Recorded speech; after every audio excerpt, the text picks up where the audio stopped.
আসসালামু আলাইকুম এভরিওয়ান। মায়ের মৃত্যু গল্পের ১৩ নম্বর পর্ব। আর হ্যাঁ, আমাদের ফেসবুক পেজে অলরেডি 2 দিনে 10,000 ফলোয়ার কমপ্লিট হয়ে গেছে। আর মাত্র 10,000 অর্থাৎ 20,000 ফলোয়ার হয়ে গেলেই তোমাদের ভেতরে 3 জন পেয়ে যাবে গিভওয়ে। আর 20,000-এর পর প্রতি 10,000 ফলোয়ারে তোমাদের ভেতরে আরও 3 জন করে পেয়ে যাবে গিভওয়ে। তো আর দেরি কিসের, যাও আর উড়াধুরা ফলো করো, লিঙ্ক ডিসক্রিপশনে দেওয়া আছে। তো চলো বেশি কথা না বলে গল্প শুরু করা যাক। রুম থেকে বের হয়ে যেই দরজা খুললাম তখন আমার সামনে দাঁড়ানো 2 জন মেয়ে বলল, মাশাল্লাহ, পৃথিবীর মানুষ কি সত্যি এত সুন্দর হতে পারে? আজকে আমি নিজ চোখে না দেখলে বলতে পারতাম না। আমি একটা মেয়েকে উদ্দেশ্য করে বললাম, তোমরা এই বাসায় কি কাজ করো? মেয়েটা বলল, এই তো ঘোরাফেরা আর সেতুমনির জন্য নাস্তা তৈরি করা, আমাদের কাজ এই পর্যন্তই। আমি আর কথা না বাড়িয়ে বললাম, এখন বলেন আমাকে কোথায় যেতে হবে? আমি তো রাজদরবার চিনি না। মেয়েটা আমাকে রাস্তা দেখিয়ে বলল, এইদিকে সোজা চলে যান, তবে আপনি নিজেকে একটু আড়ালে রাখবেন, আপনাকে যে কেউ আজকে দেখলে আপনার প্রেমে পড়তে বাধ্য। আমি আর কিছু না বলে হাসতে হাসতে নিচে চলে গেলাম। বাসা থেকে বের হয়ে রাজদরবারে যাব বলে সামনে যাচ্ছি।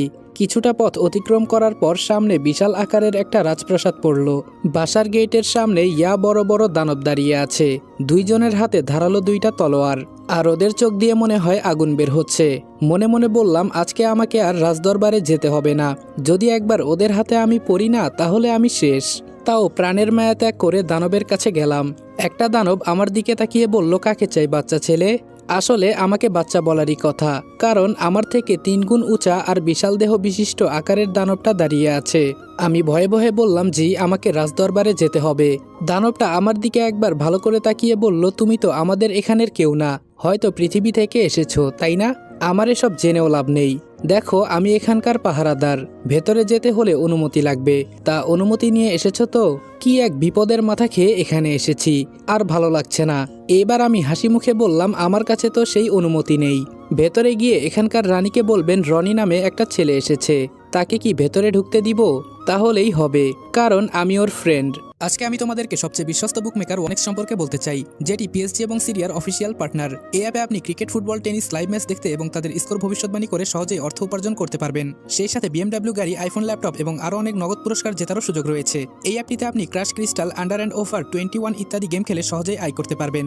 সাইন আপ করার সময় আমার প্রচার কোড রিদওয়ান8 ব্যবহার করে আপনার প্রথম জমাতে 24,000 টাকা পর্যন্ত পান। আপনি বিকাশ, নগদ, ব্যাংক, ক্রিপ্টো, পেপাল এবং অন্যান্য সহজ পদ্ধতির মাধ্যমে সহজেই আপনার জেতা টাকা তুলতে পারবেন। এখানে আপনি 24 ঘন্টা 7 দিন গ্রাহক সহায়তা পাবেন। তাই এখনই গুগলে ওয়াইক সার্চ করে অফিসিয়াল ওয়েবসাইটটিতে গিয়ে রেজিস্ট্রেশন করুন। আর রেজিস্ট্রেশনের সময় অবশ্যই আমার প্রচার কোড রিদওয়ান8 ব্যবহার করে প্রথমবার ডিপোজিটে 24,000 টাকা পর্যন্ত পান। দানবটা বোকার মতো আমার দিকে তাকিয়ে বলল, সত্যি তো? আমি বললাম, বিশ্বাস না হলে ভেতরে গিয়ে একবার বলেই দেখেন। আমার কথা মতো দানবটা ভেতরে চলে গেল। কিছুক্ষণ পর ফিরে এসে বলল, কেন মিথ্যা কথা বললেন? রানী তো বলেছে আপনাকে নাকি চিনে না, আর আপনি আমাদের রাজ্যে কিভাবে এলেন? তাড়াতাড়ি এখান থেকে চলে যান, যদি আপনি অন্য কারো নজরে পড়েন তাহলে শেষ। আমি আর কি বলবো, আমার কথা বলা বন্ধ হয়ে গেছে। রিয়া নিজ মুখে বলেছে আমাকে নাকি চিনে না। মুচকি একটা হাসি দিয়ে যেই পেছনে ফিরে হেঁটে যাব তখনই পেছন থেকে ডাক আসলো, রনি। আমি আবার পেছনে তাকিয়ে দেখি রিয়া দাঁড়িয়ে আছে। ওর মাথায় সোনার একটা মুকুট, আর ওর পরনে নীল একটা শাড়ি, একদম আমার সাথে ম্যাচিং করে সবকিছু পরেছে। আমাদের দেখলে যে কেউ কাপল মনে করবে। দানবটা আমার দিকে তাকিয়ে বলল, তাহলে আপনি সত্যি?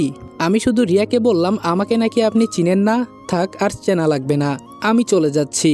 রিয়া হুট করে আমার সামনে এসে আমার একটা হাতে ওর হাত পেঁচিয়ে বলল, আরে আমি তো তখন মজা করে বলেছিলাম যাতে আমি এসে তোমাকে নিয়ে যাই, আর তুমি এত দেরি করে আসলে কেন?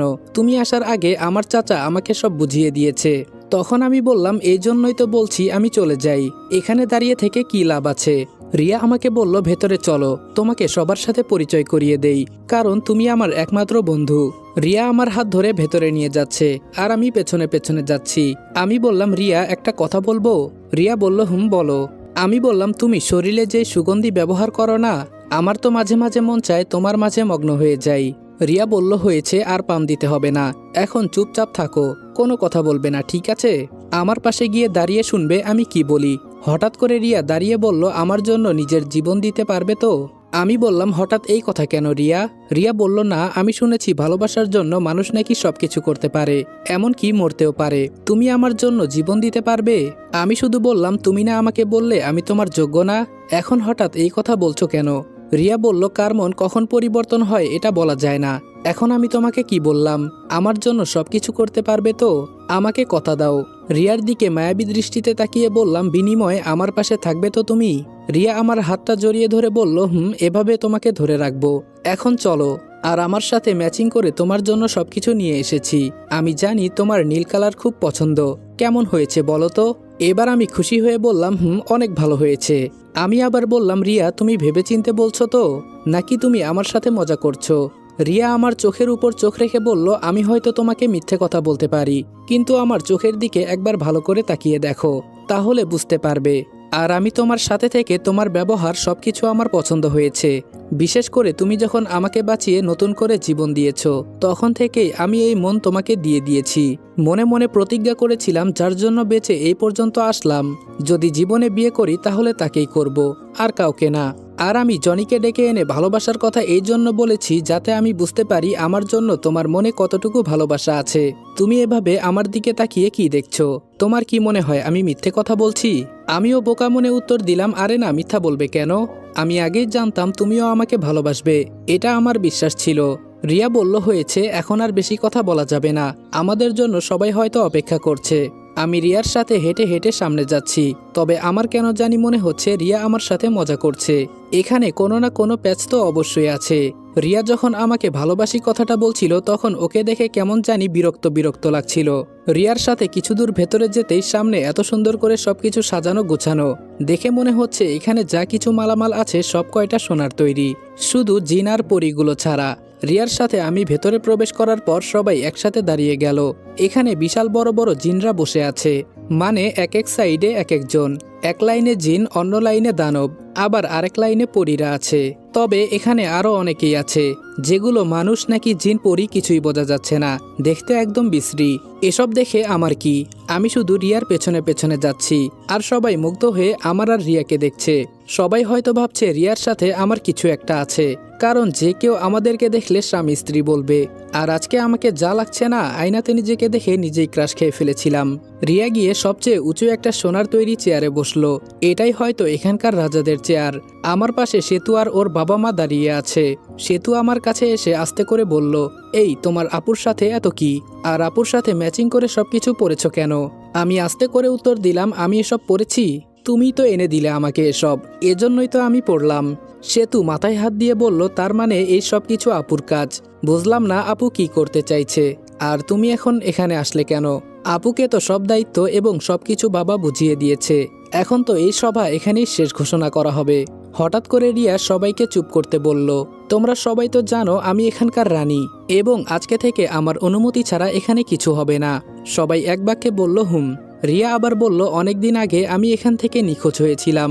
মুক্তা নামের আমার বোন আমাকে আটকিয়ে রেখেছে, আমার উপর নানাভাবে অত্যাচার করেছে। রিয়া আমার দিকে হাত দিয়ে ইশারা করে বলল, এই ছেলেটা শেষ পর্যন্ত আমাকে বাঁচিয়ে এখানে নিয়ে এসেছে। থাক, এসব বলে আর লাভ নেই। এখন সবাই একটা ভিডিও মনোযোগ সহকারে দেখো কেমন? আগে ভিডিওটা দেখো, তারপরে আমি সব কিছু বুঝিয়ে বলবো। আমার সামনে একটা ভিডিও প্লে হলো, যেখানে একটা ছেলে আর একটা ডানাওয়ালা পরী বসে আছে। হয়তো রোমান্টিক কিছু আছে এখানে। খুব মনোযোগ সহকারে দেখছি আমি। ভিডিওর মাঝে পরীটা বলল, আমাকে সবসময় তোমার পাশে রাখবে তো? ছেলেটা বিনা দ্বিধায় বলল, হুম। এভাবে অনেকক্ষণ ভিডিওটা প্লে হলো। পরীটা তার রাজ্য ছেড়ে এসে ছেলেটাকে বিয়ে করলো, কিন্তু অবশেষে বাসর রাতে দেখা গেল ঘরের চার কোনায় চারজন তান্ত্রিক বসা, আর পরীটা বিছানার মাঝখানে পড়ে ছটফট করছে আর বলছে, আমার সাথে এরকম তুমি করতে পারো না, আমি তোমাকে অনেক ভালোবাসি। ছেলেটা যখন দরজা দিয়ে ভেতরে প্রবেশ করলো, তার সাথে আরও 5 জন বন্ধু ছিল। ছেলেটা হাসতে হাসতে বলল, বন্ধু, অবশেষে আমাদের ছলনা কাজে লাগলো। খুব ইচ্ছে ছিল একটা পরীর সাথে রাত কাটাবো সবাই মিলে, আর আজকে সেটা সত্যি হলো। এখন চল, বেশি দেরি করা যাবে না। অপরদিকে পরীটা চিৎকার দিয়ে কান্না করে বলছে, তুমি আমার সাথে এমনটা করতে পারো না, এত ভালোবাসতাম আমি তোমাকে। তুমি যদি নীরবে আমাকে বলতে, আমি তোমার জন্য জীবন দিয়ে দিতাম। আর তুমি সবাইকে নিয়ে এসে আজকে এই পর্যন্ত ভিডিওটা প্লে হলো, আর বাকিটা কেটে শেষটুকু প্লে করলো। শেষের ভিডিওতে দেখা যাচ্ছে পরীটার শরীর ছেলেগুলো টুকরো টুকরো করে রাস্তার কুকুরগুলোকে ছিটিয়ে দিচ্ছে। হঠাৎ করে ভিডিওটা আপনা আপনি বন্ধ হয়ে গেল, সবকিছু একদম নিস্তব্ধ হয়ে আছে। রিয়া কান্না করতে করতে বলল, আমি এসবের কিছুই জানতাম না। যখন এখানে আসি তখন শুনি আমার বড় বোন, মানে সেতুর বড় যেই বোন ছিল, এটাই হলো এই মেয়েটা। ওরা আমার বোনকে মেরেছে, ওদেরকে আমি ছাড়বো না। রিয়া চেয়ার থেকে লাফ দিয়ে নিচে নেমে আমাকে জোরে একটা লাথি দিয়ে বলল, তোরা মানুষ জাতি এতটা খারাপ যে আমি এটা আগে জানতাম না। আবার বলিস আমাকে ভালোবাসিস, ছাড়বো না আমি তোকে। আমার বোনকে যে মেরেছে ওদের আমি ছাড়বো না। আর এটা জেনে রাখ, যে ছেলেটা আমার বোনের সাথে ভালোবাসার নাটক করেছে সে আর কেউ না, তোর বেস্ট ফ্রেন্ড রিপন। তুই হয়তো ওকে দেখে চিনতে পারিসনি। রিয়াকে সরিয়ে সেতু আমাকে উপরে তুলে এমন জোরে নিচে ফেলে দিয়েছে মনে হলো যেন আমার হাড্ডি ভেঙে একাকার হয়ে গেছে। সেতু কান্না করে বলছে ও আমার একমাত্র বড় বোন ছিল, ও ছিল খুব আদরের। আর তোর বন্ধু? এতদিন খুব সহ্য করেছি, যেদিন জানতে পারলাম তুই ওর বন্ধু সেই দিনই তোকে মেরে ফেলতাম। শুধু আপুর কারণে কিছু করতে পারি নাই। আর মানুষজাতি কুকুরের থেকেও নিকৃষ্ট। সেতু জোরে কান্না করতে করতে বলছে ওই কুকুরগুলো আমার আপুর টুকরোগুলো খায় নাই, কারণ ওরা জানে এটা কারো শরীরের মাংস। ছাড়বো না আমি তোকে। সেতুর বাবা সেতুকে ধরে শান্ত করে বলল, সবকিছু চিন্তা ভাবনা করে করতে হবে। এই ছেলেকে এখন নিয়ে যাও, পরে দেখতেছি ওকে কি করা যায়। এতক্ষণ আমার সাথে যা যা হয়েছে সবকিছু আমার কল্পনা মনে হচ্ছে। তার মানে এতদিন ওরা আমার সাথে অভিনয় করেছিল। আর রিয়া আমার সাথে এটা করতে পারলো কিভাবে? যা করেছে রিপন করেছে, এখানে আমার কি দোষ? দুইজন দানব এসে আমাকে ধরে নিয়ে যাচ্ছে। পেছনে রক্তাক্ত মুখে তাকিয়ে দেখি সেতু রিয়াকে জড়িয়ে ধরে কান্না করছে। আর কেন যেন মনে হচ্ছে আমি এই ভিড়ের মাঝে মুক্তাকে দেখতে পাচ্ছি। ওই তো মুক্তা এক কোনায় দাঁড়িয়ে আমার দিকে তাকিয়ে হাসছে। মুক্তা ইশারা করে বলল এই সব কিছু খুব তাড়াতাড়ি আমার হবে। হঠাৎ মুক্তা হাওয়ায় মিলিয়ে গেল। কখন যে আমি জ্ঞান হারিয়ে ফেলেছি বলতে পারি না। যখন আমার চোখ খোলার মতো শক্তি হলো তখন আমি চোখ খুলতে চেষ্টা করলাম, কিন্তু আমার চোখে কোনো কিছু পড়ার কারণে চোখগুলো অতিরিক্ত জ্বালাপোড়া করতে লাগলো। ধীরে ধীরে আমার চোখ এমনভাবে জ্বলতে লাগলো যেটা আমি সহ্য করতে পারছি না। একটু জোরে চিৎকার দিয়ে বললাম, প্লিজ আমার সাথে এমন করবেন না, আমার খুব কষ্ট হচ্ছে। এইটুকু বলতেই আমার চোখে কে জানি পানি দিল। চোখের যন্ত্রণায় আমি চোখ মেলে তাকাতে পারছি না। আমার চোখ দিয়ে শুধু পানি পড়ছে। অনেকক্ষণ সময় পর চোখ জ্বালা একটু কমে গেল। এবার চোখ মেলে সামনে তাকিয়ে দেখি রিয়া আমার সামনে মরিচের গুঁড়া এক হাতে নিয়ে বসে আছে, আর রিয়ার পেছনে সেতু দাঁড়িয়ে আছে। আমাকে চোখ খুলতে দেখে রিয়া বলল, এভাবে তোকে ছেড়ে দিব না, তবে এমন শাস্তি দিব তুই নিজেই তখন মরার জন্য আমার কাছে অনুরোধ করবি। এবার আমি রিয়ার দিকে তাকিয়ে বললাম, বাহির থেকে তোমাকে দেখলে বোঝাই যাবে না তোমার ভেতরে এত নোংরামিতে ভরা। বাহিরে কি নিষ্পাপ চেহারা, কিন্তু তার ভেতরে যে এত নোংরামি দিয়ে ভরা থাকবে সেটা আমি জানতাম না।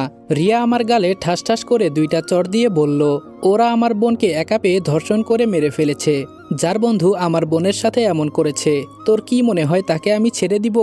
আমার বোনকে ওরা যে অবস্থা করেছে, ওদের ফ্যামিলির বন্ধু বান্ধব যারা আছে ওদের সবাইকে এমন এমন শাস্তি দিব, ওরা তখন শুধু মরার জন্য আফসোস করবে।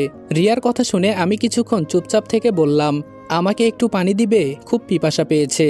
সেতু রাগে আমার কাছে এসে চেয়ার সহ আমাকে লাথি দিয়ে নিচে ফেলে দিল। রিয়া সেতুকে আটকিয়ে বলল, আরে এত তাড়াতাড়ি ওকে মারবো না, একটু সহ্য কর, যা ওর জন্য একটু পানি নিয়ে আয়। রিয়ার কথা শুনে সেতু কাকে জানি ডাক দিয়ে বলল পানি দিতে। রিয়া আমাকে তুলে বলল, নিজের মৃত্যু নিজেই সামনে দেখতে পাচ্ছিস, ভয় করে না? আমি হাসতে হাসতে বললাম, খুব সুন্দর একটা জীবন ছিল আমার কাছে আমার আম্মু ছিল সবচেয়ে বেস্ট। অনেক ভালোবাসতেন এই মানুষটা আমাকে। আবার বাহিরে আমার বেস্ট ফ্রেন্ড ছিল দুইজন, একজনের নাম রিপন, আরেকজন হলো মিতু। সব সময় ওদের সাথে আমি বাহিরে বেশি ঘোরাঘুরি করতাম। তবে আমি আমার জীবনের থেকেও একজনকে বেশি ভালোবাসতাম, সেটা হলো আমার সিনিয়র চাচাতো বোন। আমি ওকে ভালোবাসতাম, কিন্তু ও বিনিময়ে আমাকে বকা দিত, তবে আমি তাতেও খুশি ছিলাম। মানুষ বলে দূর থেকেই ভালোবাসা নাকি খুব সুন্দর হয়। খুব সুন্দর ছিল আমার জীবন, সব মিলিয়ে আমার জীবন ভালোই যাচ্ছিল।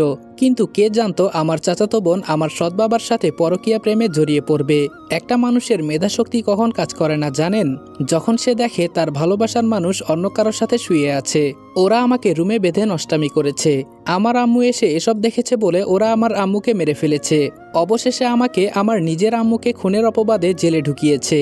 শেষমেশ এই অপবাদটাও আমাকে দিয়েছে। আমার কারণে নাকি আমার চাচাতো বোন প্রেগনেন্ট।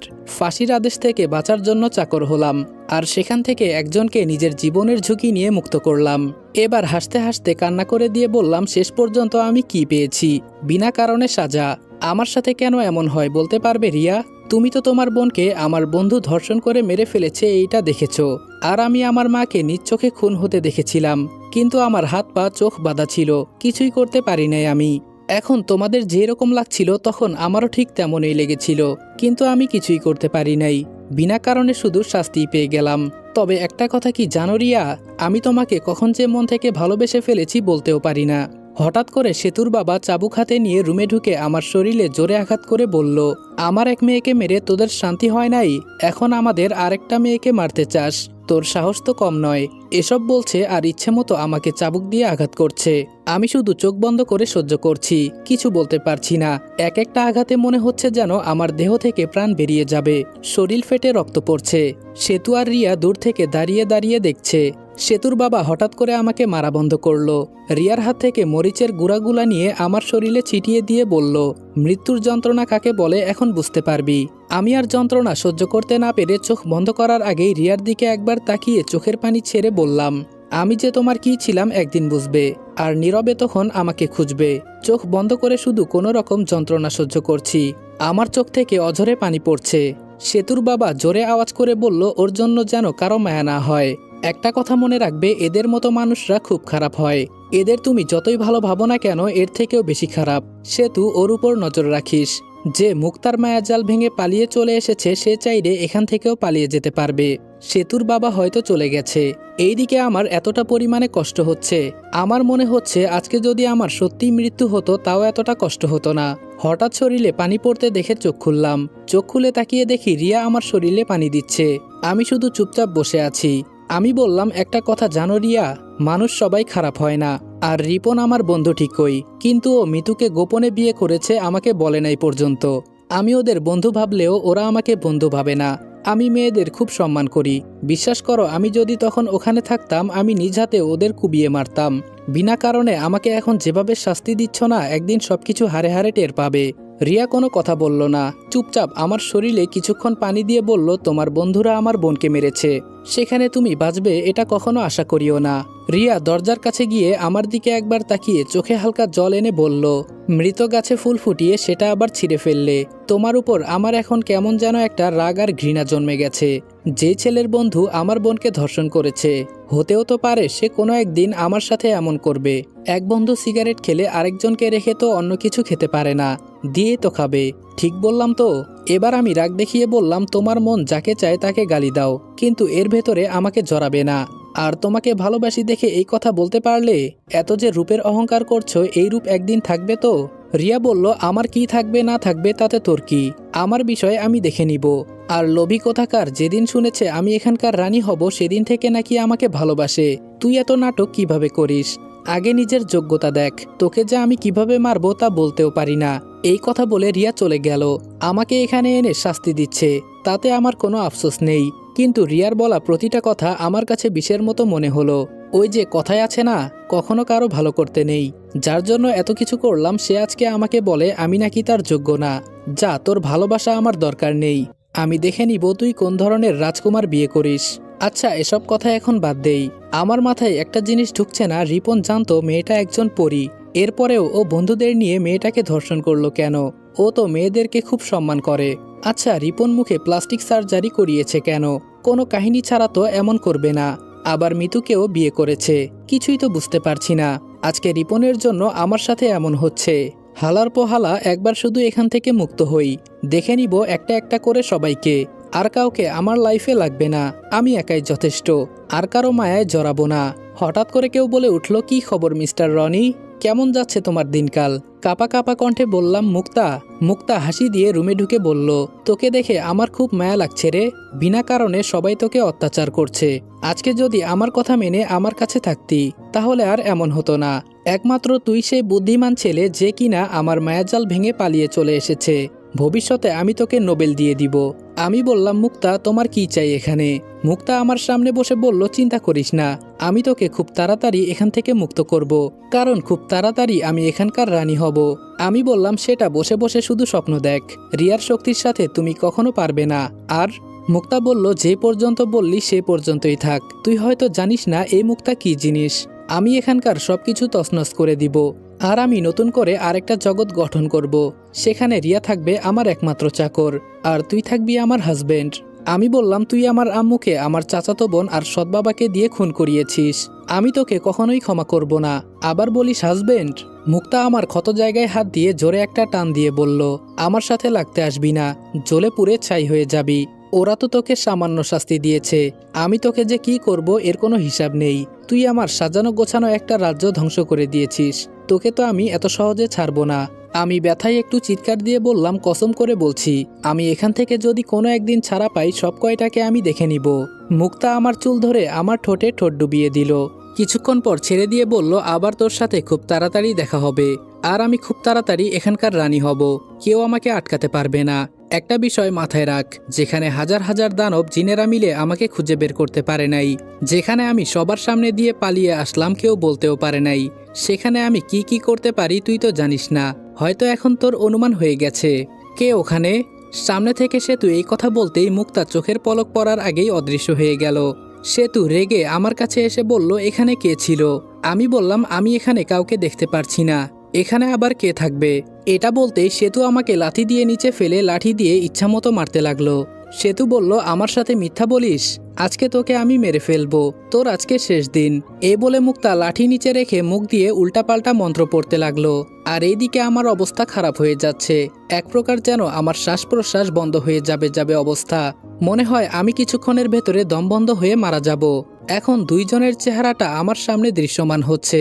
এক জায়গায় আমার আম্মু দাঁড়ানো আর অন্য পাশে রিয়া দাঁড়িয়ে আছে। দুইজন আমাকে দুই দিক থেকে ডাকছে। জানি না এখন আমার কার কাছে যাওয়া উচিত। আসসালামু আলাইকুম এভরিওয়ান। মায়ের মৃত্যু গল্পের 13 নম্বর পর্ব এখানে শেষ করলাম। ভিডিওটা ভালো লাগলে উড়াধুরা লাইক, কমেন্ট এবং শেয়ার করে দিও। আর ভিডিওটা ইউটিউব থেকে দেখে থাকলে চ্যানেলটা সাবস্ক্রাইব করে দিও। আর যদি ফেসবুক পেজ থেকে দেখে থাকো তাহলে অবশ্যই পেজটা ফলো করে দিবা। তো দেখা হচ্ছে নেক্সট ভিডিওতে। ততক্ষণ ভালো থাকবা, সুস্থ থাকবা। আল্লাহ হাফেজ।